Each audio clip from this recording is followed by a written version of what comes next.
Except we got Subaru. I don't know where to put it in, like max impact or zero impact. Because every time he dies, it just. How many times has he died? Hundreds of times to get Up something until season right. 2, he stopped wanting to kill himself.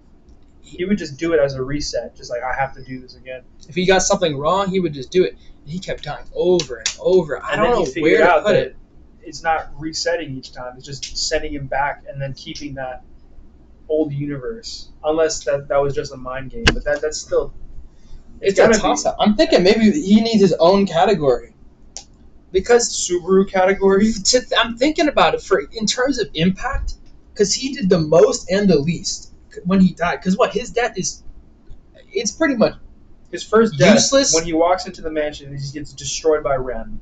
I'm saying his death or is. He dies of poison, and he thinks he's doing all good. Those deaths, and you're confused, like, wait. Well, no, the what? first time he died was because he got sliced in half in the shop with Eris. The white-haired girl. I forgot her name. Amelia.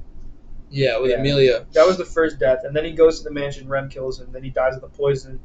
Then he kills himself right in front of Bethany or whatever. His death. If he doesn't die, he can't figure things out. Yeah, he can't figure things out. If he does die, and then it's not a big deal either. Over and over again. So then he lost Rem. Whatever. His death, I gotta put it at least. I'm honestly thinking there needs to be a new row below. Subaru tier. Honestly. Okay. Because it's just he's so special in the fact that like. Make it black. Yeah, Subaru black tier. Gray or something. You can't read that at all. Make it gray then. I don't know. Yeah, there we go.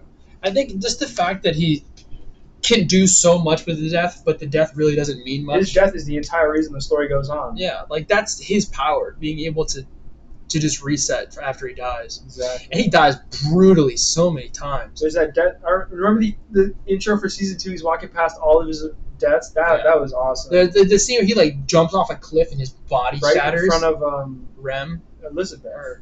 It was the red-haired girl. Was it Ram? Ram or Rem, one of them, I think. Well, I remember he killed himself in front of Elizabeth because she's like, "You can't save everyone." And he's like, "Well, watch me." Oh, he's at the time he stabbed himself in the neck. That was right after everyone died. No, that was after the battle was over, and like, what is it? Everyone was chilling at the camp, and he goes to the corner.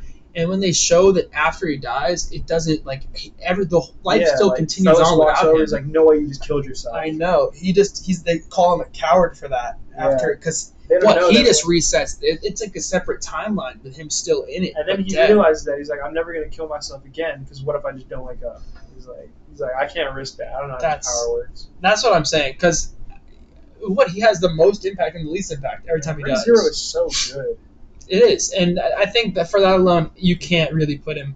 His death is.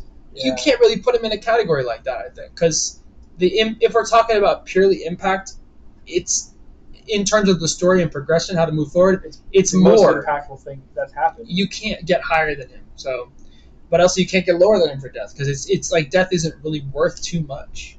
His life isn't worth that much. If he dies, there's no problem. Yeah. All right.